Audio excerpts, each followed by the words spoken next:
Hello again, my name is Rodney Reynolds and welcome to another video review. Today I'm looking at the SilverStone TJ06 case. At the front of the case right here are five 5¼ inch drive bays and two external 3½ inch drive bays. The power button's right here and the reset button is right here. Also the power and hard drive activity LEDs are right here. Also at the left bottom side of the case there are four USB 2 ports, a FireWire, a microphone, and a headphone jack. Now there are a number of ventilation holes on the front of the case, and they are all along here. The front of this case is aluminum, but the rest of the case is steel. It weighs in at 26 pounds empty. Now the front of this case actually swings open. They include a key for that.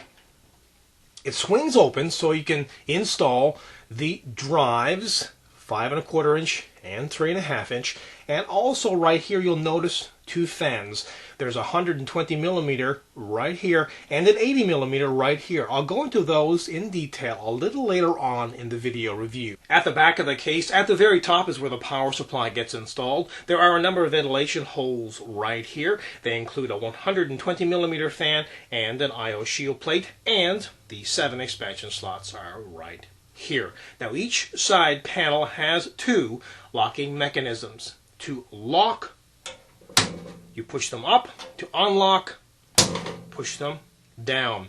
You can also secure the right side panel with a lock, and that goes through right here. Normally when installing hardware, it's done through the left side panel. Well, it's done through the right side panel in this particular case. You'll notice here at the bottom this huge plastic thing. That's called a wind tunnel. You've got a 120mm fan at the front sucking in air and one at the back blowing air out. What this does is port all the hot air which rises from the CPU and the memory right out the back of the case. So it comes from the front, then exits through the back of the case.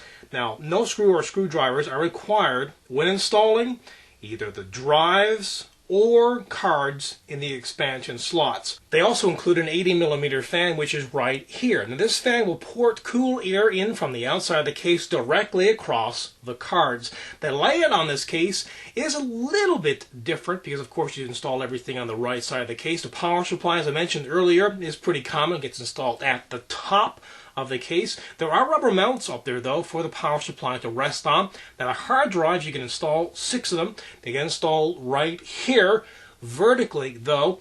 They include drive rails. Put 2 on either side of the drive and simply slip it right in.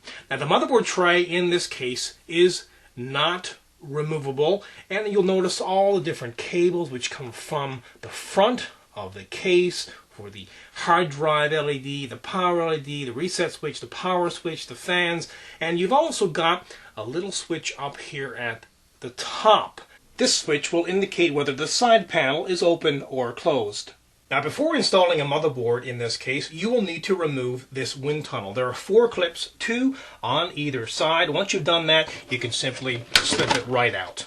Installing cards in these expansion slots is quite easy. First of all, slip this all the way up, put the card into place, and lock it down. This product is quite unique looking, has some very unique features and some decent air circulation. Certainly accessing everything through the right side of the case is very different, and it does work. The toolless installation on the drives as well as the cards and the expansion slots is an excellent idea. Also the overall look, build quality, and design in this case is exceptionally high. Overall, this is a kick-ass product. Again, my name is Rodney Reynolds. This has been another video review. Be sure to check back very soon. I will have a brand new one for you then. Also pop into my website at www.3dgameman.com. And while you're there, you can go to the forums and register. And remember, registration is completely free. Also keep in mind, you can find out a lot more on this product in the forums. And as a final note, if you love watching my video reviews, please help support 3dgameman.com. Until next time, take care.